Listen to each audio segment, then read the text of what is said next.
بہت ہی افسوسناک خبر آپ لوگوں کے ساتھ شیئر کرنے جا رہے ہیں۔ معروف عالم دین مولانا طارق جمیل کا بیٹا گولی لگنے سے جاں بحق ہو چکا ہے۔ پاکستان اور اس کے علاوہ دنیا بھر میں معروف عالم دین مولانا طارق جمیل کا بیٹا مولانا عاصم جمیل سینے پر گولی لگنے سے جاں بحق ہو چکا ہے۔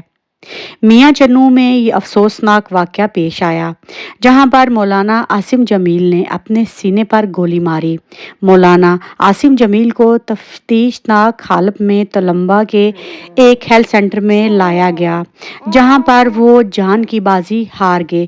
پولیس نے اس سلسلے میں مزید بتایا ہے کہ مولانا عاصم جمیل کی خودکشی کی وجہ ابھی تک سامنے نہیں آ رہی۔ واقعے سے متعلق مزید تحقیقات جو ہیں وہ ہو رہی ہیں۔ بیٹے کو اس حالت میں دیکھ کر پورا خاندان جو ہے وہ سوگ میں ڈوبا ہوا ہے، اور اس بات کی خبر جو ہے وہ سب سے پہلے مولانا طارق جمیل صاحب نے اپنے ٹویٹر اکاؤنٹ سے یہ افسوسناک خبر شیئر کی۔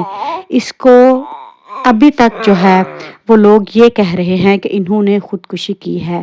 تو سب لوگوں سے یہی التجا کی جاتی ہے کہ دعا کیجئے کہ اللہ ان کو مغفرت میں جگہ دے اور ان کے درجات جو ہے وہ بلند کرے، اور اس پورے خاندان کو اس غم کی اس گھڑی میں دعاؤں کی اشد ضرورت ہے۔